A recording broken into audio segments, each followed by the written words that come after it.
হযরত মুসা আলাইহিস সালামের কাছে একবার এক যুবক এসে বলল, হে আল্লাহর নবী, আমি জীবজন্তু লালন পালন করি, আপনি দয়া করে আল্লাহর কাছে দোয়া করুন যাতে করে আমি তাদের সুখ দুঃখের সকল কথা বুঝতে পারি আর উপযুক্ত ব্যবস্থাও নিতে পারি।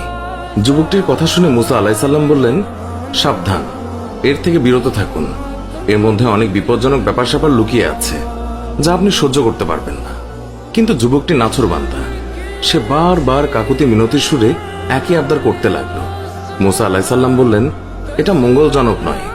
যুবকটি শেষে বলল, আর বেশি না হয় অন্তত গৃহপালিত মোরগ এবং কুকুরের ভাষা বোঝার ব্যবস্থা করে দিন। তার এই মিনতির কারণে হযরত মুসা আলাইহিস সালাম আল্লাহর কাছে এই ব্যাপারে দোয়া করলেন। আল্লাহ তাআলা তার দোয়া কবুল করলেন এবং যুবকটিকে জীবজন্তুর ভাষা বোঝার ক্ষমতা দান করলেন।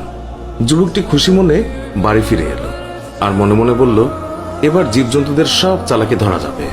পরদিন ভোরে যখন বাড়ির হাঁস মুরগি ছেড়ে দেওয়া হলো, তখন সেই যুবক মোরগের কথা শোনার জন্য বারান্দায় এসে বসলো। বাড়ির কাজের মেয়ে রাতের বেঁচে যাওয়া রুটির টুকরো উঠোনে নিক্ষেপ করলো।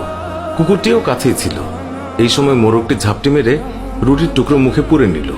কুকুরটি প্রতিবাদের সুরে মোরগকে বলল, রুটির টুকরো আমার ভাগে ছিল, তুই নিয়ে গেলি কেন?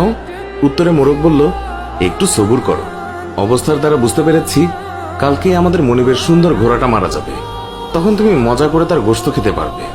বারান্দায় বসে থাকা যুবক মোরগের কথা শুনে চিন্তায় পড়ে গেল। তারপর লোকসান এড়ানোর জন্য ঘোড়াটি বাজারে নিয়ে বিক্রি করে দিল।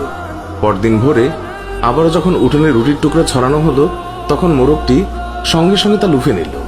কুকুরটি সেদিনও বঞ্চিত হয়ে রাগ করে মোরগকে বলল, ধোকাবাজ কোথাকার, কালকে রুটি নিলে আজকেও নিয়ে গেলে, কই ঘোড়া তো মরল না, বরং মালিক তা অন্যখানে বিক্রি করে দিয়েছে। জবাবে মোরগ বলল, ঘোড়া সত্যিই মরেছে, তবে অন্যখানে। অধৈর্য হয় না, ব্যবস্থার দ্বারা জেনেছি কালকে মনিবের উটটি মারা যাবে, তখন তুমি মজা করে ইচ্ছে মতো খেতে পারবে। উটের মৃত্যুর কথা শুনে মনিব পেরেশান হয়ে গেল আর তৎক্ষণাৎ তা বাজারে বিক্রির জন্য পাঠালো এবং নিশ্চিত ক্ষতির হাত থেকে বেঁচে গেল। পরদিন ভোরে আবার রুটি ফেলা হলে সঙ্গে সঙ্গে মোরগ রুটির টুকরো সে লুফে নিল। কুকুরটি আজও ব্যর্থ হলো। তখন সে তাচ্ছিল্যের সুরে মোরগকে বলল, তোকে বড়ই প্রতারক দেখছি, প্রতিদিনই আমাকে ধোকা দিচ্ছিস। মোরগ বলল, ধৈর্যহারা হয়ে না হে বন্ধু, কাল দেখবে মনিবের গোলামটা মারা গেছে, তখন শিরনি ইত্যাদি করবে, তখন গোশত পোলাও ইত্যাদি অনেক কিছুই তুমি খেতে পারবে। মনিব মোরগের কথা শুনে বেচেইন হয়ে গেল। সে তড়িৎ গোলামটাকে অন্য একজনের কাছে বিক্রি করে দিল এবং বিরাট ক্ষয়ক্ষতির হাত থেকে রক্ষা পেল। আর মনে মনে ভাবল, এই জীবজন্তুর ভাষা বুঝে ভালোই উপকার হলো, এতে অনেক ক্ষতি থেকে বাঁচা গেল।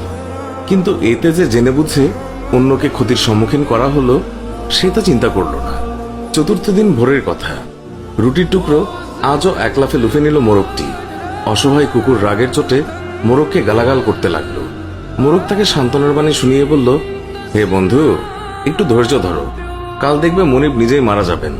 কাল তিনি মারা গেলে ওয়ারিশরা গোশত পোলাও শিরনি ইত্যাদি করবে, তখন তুমি পেট পুরে খেয়ে নিও।